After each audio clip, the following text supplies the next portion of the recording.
بسم اللہ الرحمن الرحیم۔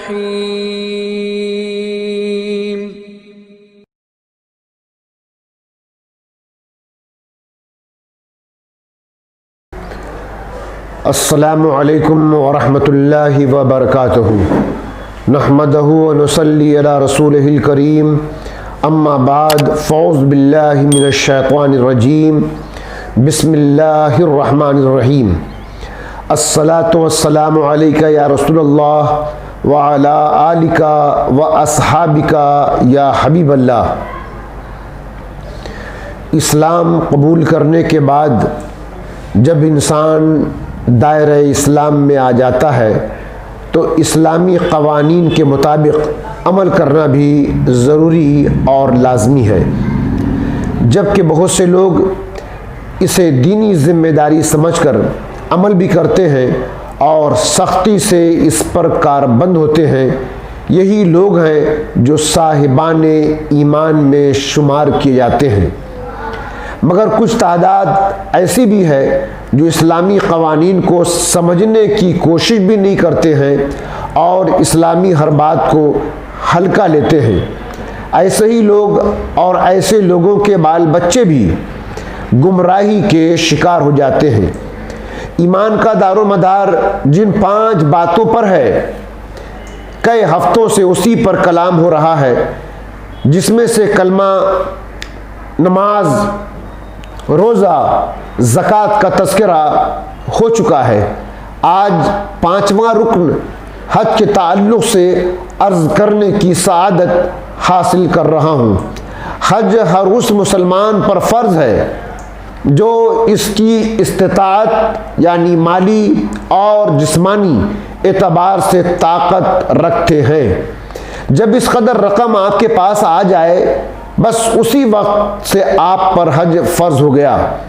حضرت ابی ہریرہ رضی اللہ تعالیٰ عنہ سے روایت ہے کہ فرمایا، رسول اللہ صلی اللہ تعالیٰ علیہ وسلم نے، جس نے اس گھر بیت اللہ شریف کی زیارت کی اور فحش اور فسق و فجور میں یعنی چھوٹے بڑے گناہ میں مبتلا نہیں ہوا، تو وہ پاک و صاف اس طرح لوٹتا ہے جس طرح اس کی ماں نے اسے جنا تھا۔ اسلام کا یہ 5واں رکن ہے۔ حج زندگی میں ایک مرتبہ اس مسلمان پر فرض ہے جسے اللہ عز و جل نے استطاعت عطا فرمائی ہے، یعنی اس راہ کی تمام اخراجات ضروری انجام دینے کی صلاحیت و طاقت ہو۔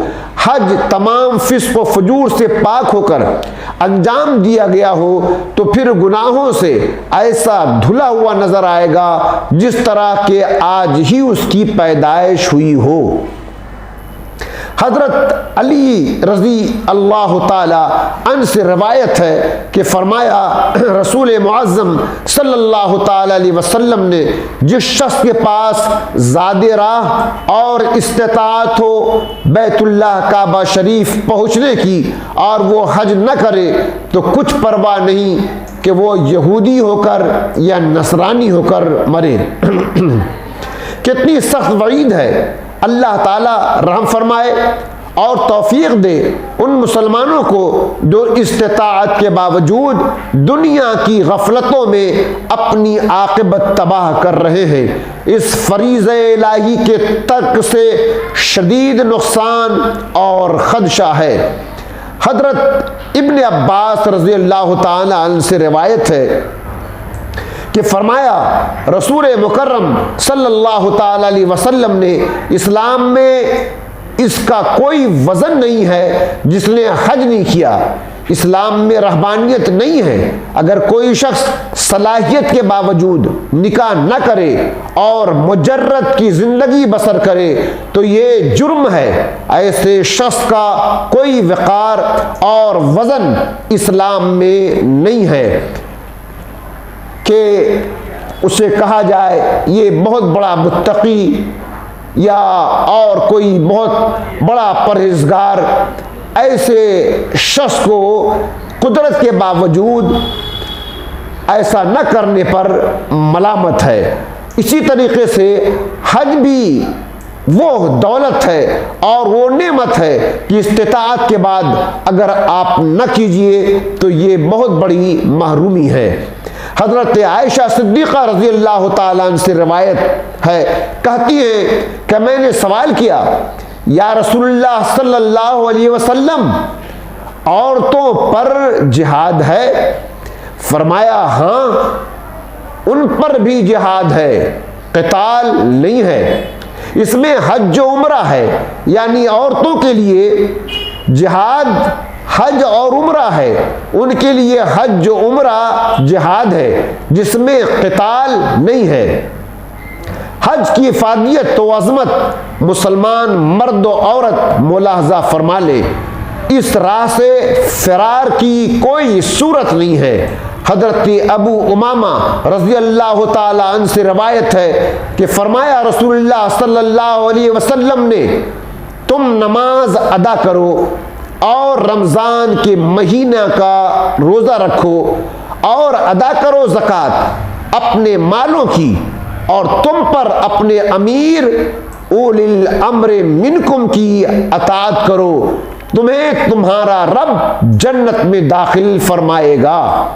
یہ احکام خداوندی ہے، انہی کی ادائیگی ہر مسلمان مرد و عورت پر لازمی ہے، اور یہی ذرائع و وسائل جنت میں لے جانے والے ہیں۔ ان وسیلوں کو چھوڑ کر اپنے نفس کی پیروی اور گمراہ طبقوں کے پیچھے دوڑنا صریح گمراہی ہے اور اپنے آپ کو جہنم کے حوالے کر دینا ہے۔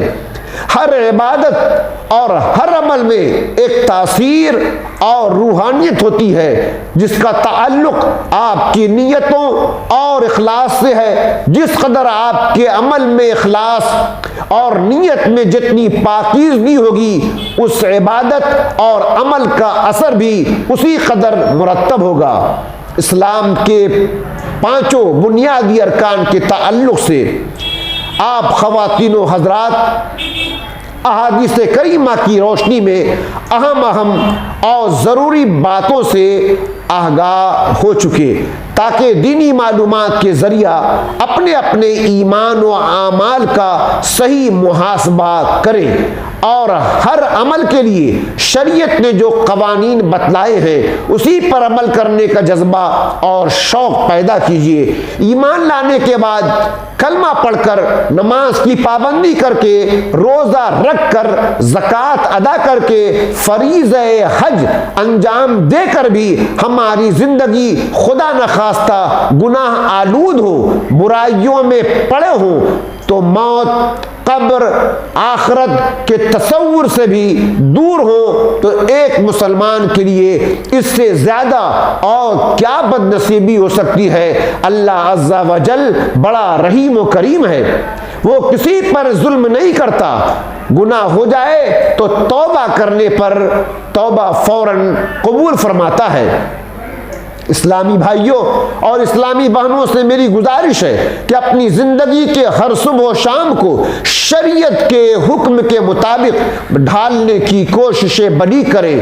اس وقت ایمان والوں کے گھرانے میں جو غیر مہذب صورتحال ہے، وہ یقیناً اللہ عز و جل اور رسول اعظم صلی اللہ تعالی علیہ وسلم کو ناراض اور ناخوش کرنے والی صورت ہے۔ اللہ سے ڈریے، اللہ کے قہر و عذاب سے اپنے آپ کو بچائیے۔ صرف یہ نہ سمجھیے کہ کلمہ پڑھ لیا یا کچھ ظاہری باتوں پر بے دلی سے عمل کر لیا تو دونوں جہاں میں بیڑا پار ہے۔ نہیں، ایسا نہیں ہے۔ قرآن مجید کے پارہ 20 سورہ عنکبوت آیت نمبر 2 میں ارشاد باری تعالی ہے، احاسب الناس ان یترکوا ان یقولوا آمنا وہم لا یفتنون۔ ذرا ترجمہ پہ غور کیجئے، کیا لوگ اس گھمنڈ میں ہیں کہ اتنی بات پر چھوڑ دیے جائیں گے کہ کہیں ہم ایمان لائے اور ان کی آزمائش نہیں ہوگی؟ آج کی اس پرآشوب دور میں جب کہ ایمان کے لٹیرے اور ایمان و ایقان کو ختم اور کمزور کرنے کی کسی بھی کوشش سے باز نہیں آ رہے ہیں، تو ہمیں اور بھی ہوشیاری اور تدبر کے ساتھ ڈٹ کر ایمان پر استقامت حاصل کرنے کی کوشش کرنی چاہیے۔ آپ سمجھ سکتے ہیں اس وقت مسلمانوں کی سب سے بڑی آزمائش یہی ہے کہ وہ اسلام کے ارکان پر عمل کریں اور اپنے کو اپنے عمل سے، اپنے کردار سے، اپنے کیریکٹر سے، اپنی سیرت سے یہ ثابت کریں کہ ایمان یہ ہوتا ہے اور مسلمان ایسا ہوتا ہے۔ اگر آپ نے یہ آزمائش میں اپنے آپ کو کامیاب کر لیا تو اللہ تبارک و تعالیٰ دونوں جہان میں کامیابی اور کامرانی آپ کے لیے مقدر کر دے گا۔